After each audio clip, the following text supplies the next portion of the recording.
Hello, hello, hello. I was off for like a few days I didn't really have anything to talk about. Like I said, I don't have a channel where I have to depend on what you call YouTube checks. So I don't have to say a bunch of stuff that I don't even have I don't even have a topic, but just come on just to talk about anything. So I want to talk about this. I guess this guy named Telbo was killed by his girlfriend. Let me tell you, I'm not into that. See, I don't even. I'm gonna tell you why I don't even care about what these guys say about black women anymore. Cause I don't care about them. I'm just gonna say it. I I don't care about them. Meaning that I don't see them, meaning black men, and especially guys like Telbo. If you haven't heard of his story, I first heard about him because I looked at Cynthia G. She did a live I think yesterday, which was because I don't know when people are going to listen to this. It was February the 27th, 2025. It was on a Thursday. She did a live. She was talking about this Telbo guy. And, okay, I mean, I didn't feel nothing. I didn't have any kind of emotion. I heard all this stuff that people said online. Some other guy talk about, well, yeah, I don't blame him for wanting to F a dog other than before he F you black bees or whatever. I don't even care about that ignorant. I'm telling you, I really don't care about them at all. Like, especially guys like that. I'm at the point where I don't get upset. I used to get upset because I used to care. I used to consider us like family, but I got to the point that just because you have a darker skin complexion, that doesn't make that person your family. I never call brother a black man brother or a black woman sister. I just never said. I never had that mindset to ever say that. I don't like that. That's fake to me. You don't call me your sister because of my complexion. You need to treat me like I'm your sister. Don't just say that because of my complexion. Now, I'm not saying that you have to be related to somebody for them to be your sister. I don't mean that either. Because some people that you're related to, they're not really your family. They treat you like a stepchild. They treat you like an enemy. So like some people that supposedly gave birth to you, or a blood relative, they act like they're your enemy.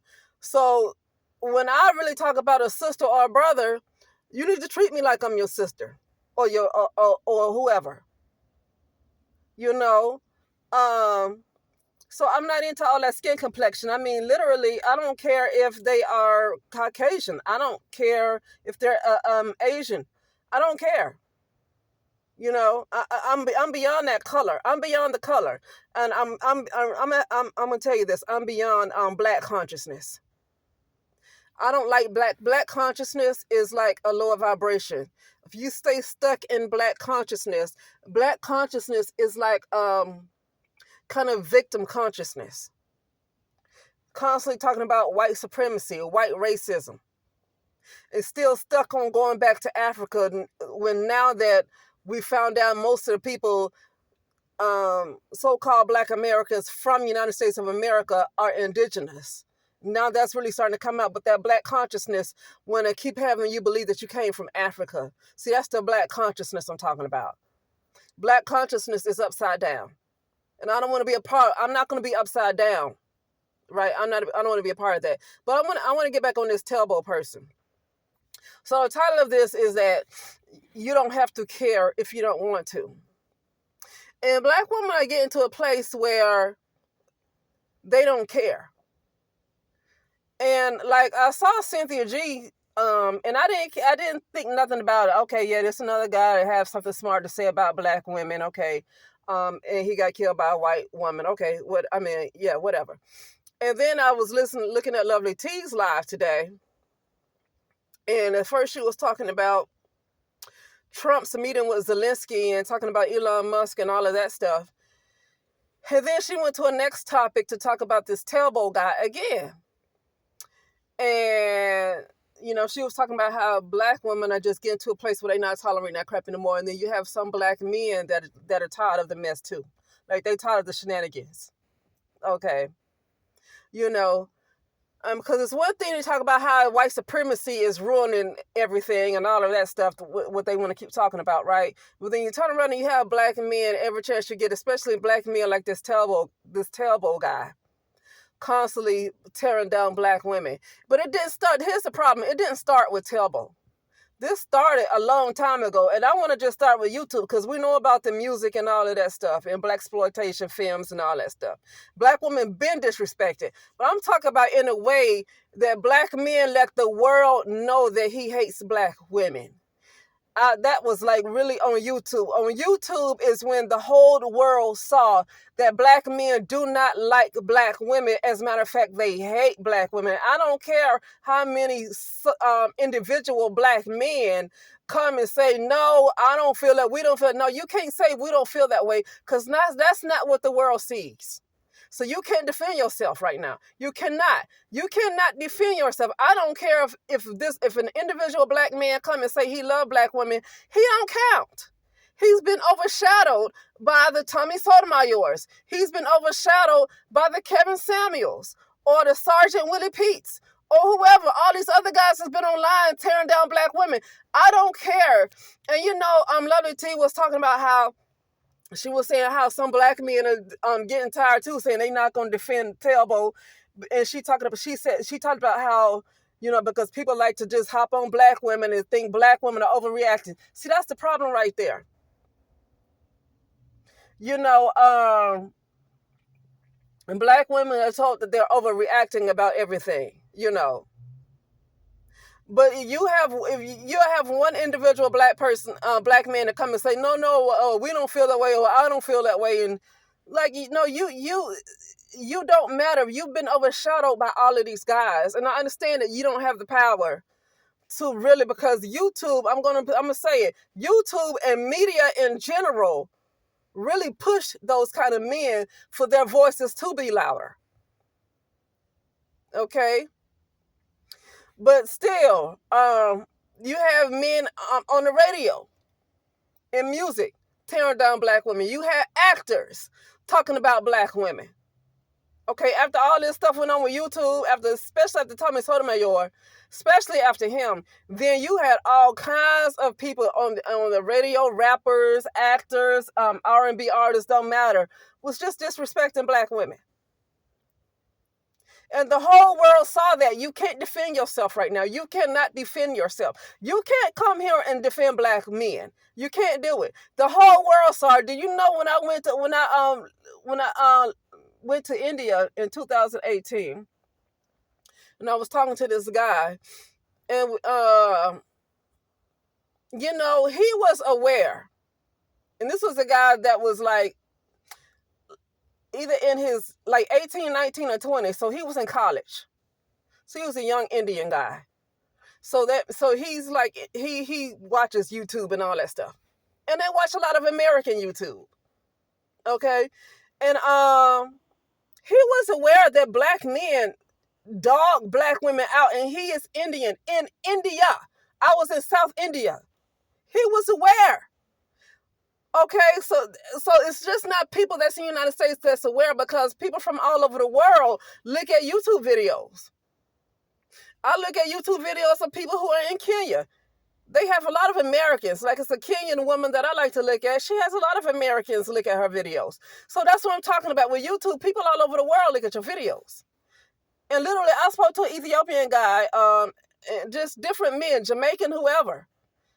Everybody was aware of how black men felt about black women, to the point where can't no black men defend themselves no more. You can't do it. The best thing you can do, if you want to change, you want to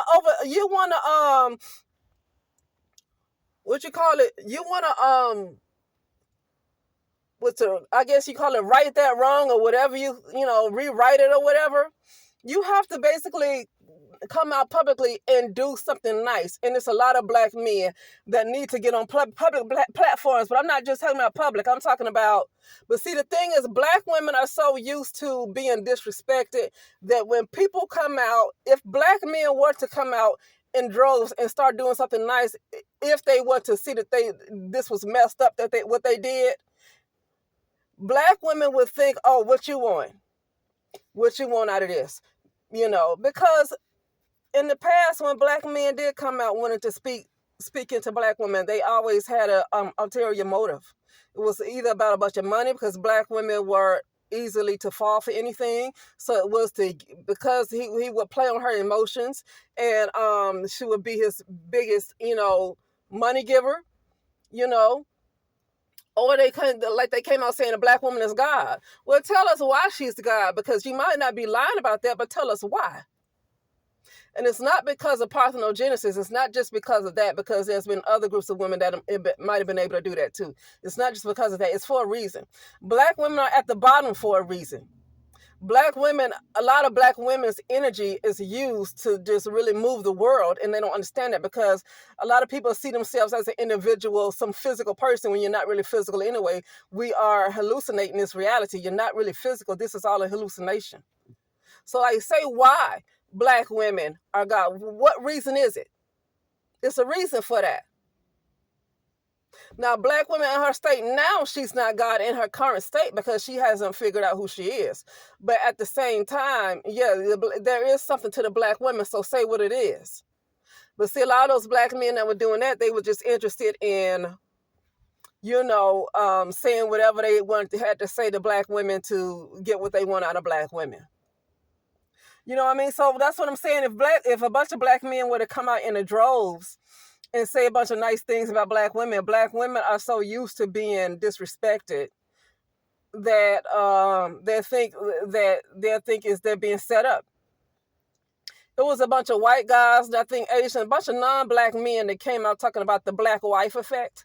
There was a bunch of non-black men, and black women was like, see, it's a setup. Who cares? Somebody is saying something nice about you. Just accept it. If they are full of shit, they full of shit. Now, one guy I know is not full of shit is this guy named Chad from Gay Babe TV. His name is Chad Rader. He's not full of shit. He really loved his wife. I mean, I can see that he loved his wife. If you ever watch Gay Babe TV, okay, GABEBABE TV. They've been around a long time. They've been around about 13 years. They've been on YouTube, probably longer than that. But no, he ain't BSing. He loved his wife. And maybe he does feel like his wife made him better. Being with his wife made him better. So what's wrong with him coming out saying being part of the black wife effect? What's wrong with that? I think he's telling the truth. I think him being married to her did elevate him. I think it did elevate him. I don't think he would have been on YouTube like this. I don't think he would have been known like this had it not been for him being with her, because she had a YouTube channel before she got married to him. So I do believe that she leveled him up. And he came out and said it. Okay, part of the black wife effect. But what you have skeptical black women go online and say, oh, be careful with that black wife effect. Be careful. What is that all about? Well, it might be about something, but some of them telling the truth. But black women couldn't take the compliment, because they're so used to being disrespected and beat down, that if black men, which I don't believe is going to happen, it's not going to happen. But if black men were to decide, let's just collectively do something nice for black women to help lift them up, black women wouldn't believe it, because they so used to being disrespected. That has been their reality when it comes to the black community. So it'd be hard to believe. You'll think there's some kind of strings attached. I want to say this too, because I talked about how you have a right to support who you don't want to support. I'm not gonna call it was an actor who had a white wife, right? Who died. And he was on Ellen DeGeneres show, and he died. I think he was a DJ. I never watched the show, but I think he was a DJ. And I guess a lady who had a YouTube channel was talking about him. And I guess she kind of she didn't really check black women. She didn't say it in a disrespectful way. But she was talking about how it's a lot of black women who are saying they don't care what happened to him because of how he disrespected. See, so if you want to date outside your race, that's fine. But when you have to turn around and disrespect black women in order to do it, that's a problem. And so I guess this person said, yeah, it's a lot of it's a black woman that was the host of this YouTube channel, and she said, yeah, a lot of black women are talking about how they don't care about what happened to this guy because how they disrespect black women, and put up and build up the white women and tear down the black women, you know. And she was like, I guess wanting to correct black women and say, listen, it was still a life. It's still a life, regardless of what he did, it's still a life. And that's that kind of long suffering stuff. Because if you want to talk about a life, well, Saddam Hussein, he was a life too, right? What's his name? Other people. They're like, black men have literally terrorized black women. They have terrorized black women. You don't understand how many black women and black girls were depressed over this stuff that black men were doing. I don't think black men will ever understand the damage they have done. And some black women don't want to get it, and they want to talk black women into constantly tolerating the abuse for the sake of the black community. That's why I don't like blackness and I don't like black consciousness, because it's like you have to constantly be abused. You have to constantly have a victim mentality. You have to constantly think that you're inferior. Or you have to believe you're from Africa when you're indigenous. Now, if you're from Africa, that is fine. Like Lovely T, I believe she's Nigerian. I mean, if you are from Africa, that's fine. But a lot of people that's in the United States are indigenous. But with black consciousness, you just have to believe you're from Africa. You have to believe in a doggone Out of Africa story that was given to you with roots and all. You got to believe in that with black consciousness. Okay? And so, really, when I heard this lady wanted to correct black women on how they was feeling about Twitch, I think his name was Twitch. Yeah, now, don't get me wrong, some black women could have been very rude about it, but everybody got a different personality. Everybody got a different personality. Everybody's not going to be like all sweet and kind. Everybody have a different personality. Everybody have a different way of expressing themselves. And she wanted to kind of correct black women and say, well, this was still a life. And it's like, okay, yeah, you say that because it's a black man. What if this was a white man that went around saying nasty stuff about black women and he got killed? Would you say that same thing? Not, because some black women still have that pro-black kind of mentality, that racial white supremacy that serves him right? But because it's a black man, oh, that's a life. Well, a lot of people that died that weren't very great people to others, when they died, that was a life that was gone too. Okay? That was a life that was gone too. But see, you don't feel sorry for everybody. You want to feel sorry for some. And you can choose to have to have some kind of empathy for Twitch. That's fine. But other black women ain't got to feel that way. And I'm glad it's a lot of black women getting to the point where that's not happening anymore. You don't tell other people how to feel. If you want to have empathy for you, that's for this guy and this Talbot guy and other guys like that. If you want to continue to have empathy for these kind of guys, that is your right. But to tell somebody else how to feel, I don't like that. Like, I have an issue with that. You don't tell somebody else how they're supposed to feel. Black women don't have to care about what happened to these black men like Talbot and Twitch and all these other guys, Jamie Foxx, whoever. Black women don't have to care about them. Okay? And I'm glad black women have finally started to get to this point, because black women have been trying to speak for like over a decade about this type of stuff right here, and finally it's starting to catch. Like it's finally going somewhere. Okay? But anyway, that's it, and I'll talk later.